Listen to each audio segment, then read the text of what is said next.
Let's Hi, go. welcome back to Gray Area. My name is Alex, and today we have Squire. How are you doing? Hello, Alex. Very nice to meet you. I'm very good, thanks. Great to meet you as well. Thanks for taking the time out to speak to us today. Um, I always like to start by talking about what you were listening to as a child. Like, how did what your parents listen to contribute to your musical DNA? Well, it's very funny because my parents started to go to Ibiza Mm, in 1975 as tourist, and I used to go there when I was very, very young. And basically, my musical background has started in there. My parents used to go to the opera and used to listen a lot of classical music, but as a child, I grew up between radio stations in Ibiza. I yeah. couldn't go to clubs when I was 14, 15 years old, but all my friends were playing music. So we used to play music in basements. And I remember one of my friends like built this radio station where, Carl Cox and Miss Keating used to come and play, Laurent Garnier. And I used to listen to them. So I started listening to techno music and house music from Chicago and Detroit. Back in that time, obviously, Yeah. there was no internet, so that was the first time I started listening to music, and it was electronic music, of course.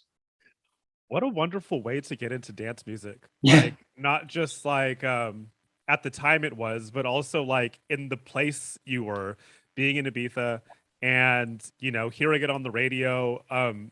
That must have been really incredible for you, especially at a young age. How did you start DJing so early as well? You started DJing when you were 15? yeah. I started DJing when I was actually 14, but we were just playing for us, for ourselves. In like, we had like this basement where we had like bikes, and uh, we used to go to the beach. We used to do like summer stuff, and of course, my friends, all of them were a little bit older than me, like three, Yeah, 4 years old, and they could go to clubs, but I couldn't. So sometimes they could get me from the back door. Back in the day was so different, in like 2004 and right. 2003, 2005. And I remember my very first show, it was in Dal Vila, which is the center of Ibiza, in a gay club called Lolas. And I was 16, and I played my first record there. And I felt like this amazing energy between the crowd and the booth. And there I think I got captured by the moment, and felt so much in love with how much of an influence you can make by playing this tune or that other tune. So it all started as a game, as a game of friends, Yeah. in a basement. And we used to buy all these records and show each record to each other to see which one had the best record or the coolest record. And it was good fun because at the time it was not that easy to find like cool stuff, because Right. you had to travel, and you had to fly to different cities to buy different records. Maybe Right. the record you find in London or in Berlin, you didn't find it in Ibiza yet. So it was so cool to find like exclusive music at that time. Well, let's talk about that for a second because um I started going to events like when I was 18. That was like in 2000. And it was a lot harder to find music back then. Yeah, How do you feel about this era where like music is almost disposable? Where it's just so easy to find music and everybody's playing the same thing because it's just yeah. everything is out there. How do you still fulfill that need to dig for music to like really like get something that's unique and different from what everybody else is playing? Well, that was the main reason for me to start making music, actually, because I felt like, wow, so I have a record that I feel it's quite unique, because it's kind of difficult to get it. But Right. at some point, everyone has the access to have it. So why don't I make my own music for me without obviously thinking too much about publishing it? And Right. I thought, why don't I start making my own music? So whenever I have a show and I play music, I can play my own tracks, Right. so nobody have them, so or maybe my friends. So that was the main reason why I started in the studio, and buying my first laptop, and making music. At the time, and nowadays, it's so easy to access to music, and everybody has like this access. And it looks like whenever you just publish a song, it just doesn't last. It Yeah. it doesn't last. It's not memorial. And I remember back in the day, I still play records from the '90s, and I'm sure you do as well. Absolutely. And it's great because there is a story behind, and it looks like today it's not anymore like that, and it's a shame. This is not happening because I think there is like over excess of music in the market. There are so many labels, there are so many artists, so much music being published every day. So it looks like there is no transcendence after all. Yeah, absolutely. I talked to Todd Terry a few months ago, and he said the same thing. He's saying we don't have like those songs that last for like 2 or 3 years anymore on the radio or even like in the club. Those songs where you can still play it 3 years later, and it still sounds as fresh as it did before. And I think it's great that music is democratized, but it's also kind of sad that it's like become disposable because that's art and people put a lot of time into that. Yeah. You know, I want to talk about your other career, your other former career as a Formula One racer. I find this really interesting. How did you get into racing at such a young age? Well, I mean, I come from a racing family. Like my dad used to be a bike rider back in the '80s, and he built this pretty famous magazine in Spain only about bikes. So he was expecting to have a son that was a racing driver, maybe towards the biking world. Right. And then all of a sudden, I just started in go karts, and I loved it. I really loved racing when I was like very young, and the thing went well. And all of a sudden, I got good sponsorships because you need good sponsorships to keep on going in your career. And I made it. So it was a really nice adventure. It was super cool trip. Um, but now I'm into something different, which is music, and it's about many different values. So yeah, I think a lot of things in common, and a lot of things I've been learning about my career and my racing, background that I can still use nowadays in music. Absolutely. Like what? I feel like the two do have a lot of similarities. One, there's that sense of focus that you need to have when you're driving. And there's also a sense of focus that you need to have or being completely locked into the moment when you're DJing and when you're producing. Like what Yeah, else about the two things are similar to you? for me, I know many artists, work in a very different way. For me, one of the things that I feel racing has helped me a lot, or let's say, whenever you put your helmet out and there is a lot of work behind, like training programs, discipline, routines, psychological stuff. I think this has a big effect in my life because for me, going into the studio every day, it has to be like I have to follow a certain routine, Right. and this starts very early in the morning. I have to have my training session at night. I take things seriously. If I kind of want to evolve and develop my career in the music industry, I need to have like a disciplined life, or let's say like a routine that marks and that puts the benchmark every day a bit higher. Yeah. And obviously my goal here is just to be a bit better than yesterday. I mean, I know music is not a competition at all, which is great. You don't really compare yourself to another artist, but you compare yourself towards yourself.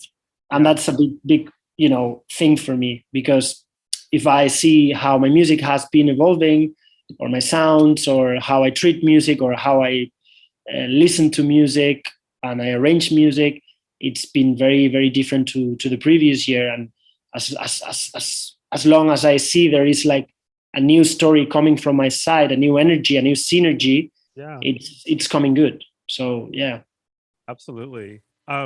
Speaking of which, you wrote a lot of music during the quarantine period. You actually wrote an entire album. Um, How do you feel like your music evolved during that period, and how does it like reflect what you were feeling at the time? Well, the album is something else. Like this is my very first album, Yeah. and I'm really happy that it sees the light now, because I've been always making music like dance floor music, EPs, singles, and I've never written like something like personal or with with the goal of writing a full story. Right. So for me, in some sort of way, the fact that we had a pandemic and like the whole world went into a full lockdown mode has somehow helped me to find new lines of music. Like, with Ralph Coleman, label manager of Mobile, we were talking about the possibility of starting an album project. And he mentioned like, just go freestyle, like feel free to do whatever you feel. And now you have the time, like many of us, we don't have the time to be in the studio and like jam around and feel just, the whole thing, like feel the synergies that you have in your head. And sometimes you are like thinking too much and pushing too much because you don't have the time and you have to do this and do that. When the whole world went into a full lockdown mode, and that's why the album is called Stop, because everything came to a stop. Yeah. And I thought that's great because it gave me the possibility to be relaxed in my zone in the studio, just thinking about making music that I love. I don't know if it's going to work, if it's not going to work, but at least I know I'm connected with this music I'm producing. And that's why I felt like making more personal music, or, something that I've never done before, let's say, something unexpected. Yeah. Yeah. Well, I think that's really the key to making music that's going to last, though, is that Yeah, maybe. being Yeah. able to like get out of your head a little bit and just focus on the work and the Yeah. idea that you just want to create something. Because I feel like when a lot of producers start, that's where they start from. They're just trying to figure it out. So you're just throwing stuff at the wall and you're just like, hey, I just really like what I'm doing right now. And this is all about a creation and like discovery process. So it's really great that you got to kind of get back to that, the Yeah. original feeling of what you felt why you started making music in the first place. Yeah. Yeah, absolutely. It's all about flowing and feeling the moment. I mean, every single song in the album has a story behind. I always say music has to have a story, even if it's a 1 minute song, or if it's an intro or an outro. But it's the first time I've been working with so many different tempos, and like one song is like 82, and the other, and I think the fastest track has like 135 ppm, which I've never done music so quick, like so fast. And it's the last song of the album, so everything has a sense on why this song is on number one and the other one is in number five. And that's why I feel the connection on how important the album is. So yeah, I feel super happy that it's being released on Mobile and that has been treated in this serious way. That's really great. What was the overarching story that you were trying to tell? What is the album saying? Well, for me, as I was saying before, I think not everything was negative during the COVID. Yeah. I mean, I hope nothing happened. We all hope nothing occurred, of course. But from the negatives, there are some positives. And for me, one of the things that I think we have to learn is that we live in a world that everything happens so fast. And now with the digital era, as we were saying before, there's like an excess of information every single day. And there's so much happening that it looks like we live in a crazy world, like everything is too quick, everything is too fast. We want things for now. It looks like we're always unhappy because we want things faster and quicker. Yeah. And we're pushing for things so quick. So, and the whole, the new generation coming, the youngster people, they have like a different software inside. It's everything. It's changing so quick. So for me, stop means like maybe you need to stop at some point of your life to understand from where you are coming to where do you want to go. Yeah. And this has to be like a pause. Sometimes stopping your life or pausing your life for a second is something really interesting that might take you longer if you don't ever stop. Right. We always think that stopping is not correct, but I think we do have to stop and ask ourselves who we are, what do we think, what do we want to do, where do we want to go. And it looks like we are kind of machines just doing the same thing and driving in the same way every single day. So for me, the pandemic was very clear that at some point, because of the whole world came into a stop, Yeah. there are many, many things to learn out of it. And maybe for me, the album was like a game changer to my life in terms of learning a lot of where am I coming from and where do I have to go, let's say. Beautifully said. I love that. You were mentioning earlier before we got on that you've been to San Francisco a couple of times, and I'm assuming that was before you went to Burning Man. Um, Yeah. um, how has Black Rock City inspired you musically and personally? Well, Burning Man, it's like it's so difficult to describe because if you have never experienced Burning Man, I think it's not worth anything I'm going to say. It won't be as if you would be at Burning Man. You know, Yeah, you have to no, absolutely. experience personally. I'm sure you've been there, and Yeah, you have to experience personally because it's not for everyone, for sure. But there's so many things happening, and at the end of the day, what I personally have in my heart from Burning Man, it's the community of people. It's the people. So this is what makes the whole place magic. I've been there twice, and every time I've been there, I've never had an issue with anybody. So let's say between 40 or 50 or 60,000 people in a place that there is no trace after the whole week. Like you realize you're in the desert and there's no plastics in the floor. Like people are really, really, really concerned on what's going on. They care about each other, and you don't see this in normal life. yeah, So I was super surprised to see that. And every time I come back from Burning Man, I apply this into my life, and I see like even if I walk into the street and I see a bottle of water in the floor, I would pick it up, and I was not doing that before Burning Man, and I was yeah, thinking like, how could have I have not done that before Burning Man? Because this has left a mark in my head. So things like that makes Burning Man so special, and that has had a very positive effect in my daily life, of course. absolutely. I feel like that sense of personal responsibility really shines like true when you come back from Burning Man. I remember even things like you have so little water and you still have to wash dishes and do all of these things, and you realize how much you actually waste in your daily life. Yeah, Just doing the regular things that you do, washing dishes, washing your hands, brushing your teeth, all of these things that you just waste so many resources, and you realize how much less you can actually live with when you're forcing yourself, to live with less, to say for a week I'm going to do without all of these things, or I'm going to do with, without the most of everything. yeah, absolutely, absolutely. I mean, you live in a condition where you are learning a new life, Mm, and this is excellent. I think all human beings should live the experience of Burning Man.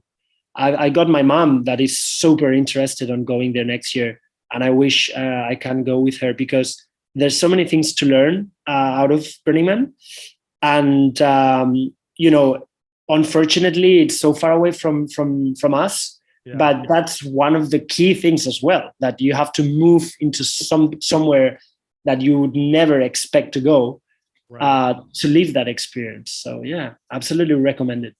Absolutely.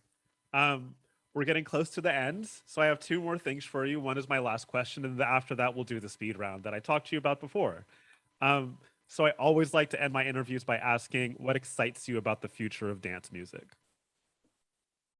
Wow, that's a very deep question. I mean, for at the moment, one of the things that I would like to share, and I'm like dying to see, is to share a party with people, like human contact. Yeah. I don't ask for something else.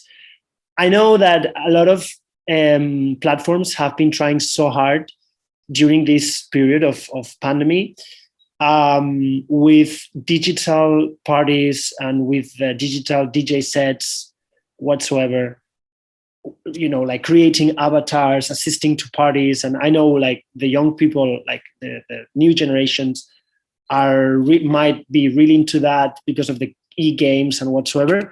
But, next Monday I'm going to Ibiza for DC10 closing, and I'm just dying to go because music is designed to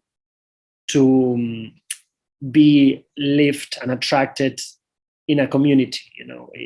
These frequencies that you experiment with certain people, it's magic. Yeah. So even if you put a screen, it's not going to be the same, ever going to be the same. So I really hope we never kill that. Yeah. And I really hope we don't, because this has been since our ancestors, like they were making music in some sort of way to celebrate. So I really hope this never ends, and we can somehow start, because in Spain, we've been shut down till a week ago. So we start dancing like just a week ago. Like clubs are reopened, and everything is just back into normality. So that's what I would like to see. People having fun, meeting new people, knowing each other, and enjoying dance music in clubs, in festivals, in parties where people can smile and celebrate life. This is, of course, something 100% needed, and I really, really hope it never ends. Fully agree, and welcome back to having parties again. I'm so happy that Spain is like started to reopen, and it seems really late this year to have to only have a closing party. But that's great that there's even something happening this year, and that's something to look forward to for next year. But all of that was so beautifully said. Thank you. Thank you. So now we're going to do the speed rounds. You have not been prepped on any of these questions, so I'm just going to hop into it. Are you ready? Sure. All right. Dogs or cats? Dogs or cats? Yeah. Dogs. Pizza or sandwiches? Pizza. Coffee or tea? Coffee. Long bike ride or quick lap around the track? Long bike ride, of course. Intimate club or festival? Intimate club. Rave or club? Rave. Analog or digital? Both. Nice. Burning Man sunrise or Ibiza sunset? Burning Man sunrise. All right. Yeah. Snow or beach? Excuse me? Snow or beach? Beach. 100% beach. Lake or ocean? Ocean. If you could have one superpower, would you choose flight or invisibility? What was the first one? Flight. Fights? Yeah, flying. Flying or invisibility? Flying. Yeah. No more plane tickets. I love flying. Would you rather have a pause button or a rewind button in your life? Pause. 100%. Drum and bass or trap? Drum and bass. Drum and bass or trance? Oof. Both. All right. Pop or hip hop? Depends on pop. Both. All right. Flip flops or shoes? Shoes. And finish this sentence. Before I die, I want to break free. Beautiful. I love that answer. Thank you so much for taking the time out to speak to us today. This has been really fun, and I really appreciate all of your wonderful insights and answers to our questions. Thank you so much. Thank you so much for the interview, Alex. It was a pleasure talking to you. Thank you, and we'll talk soon. Bye. Bye.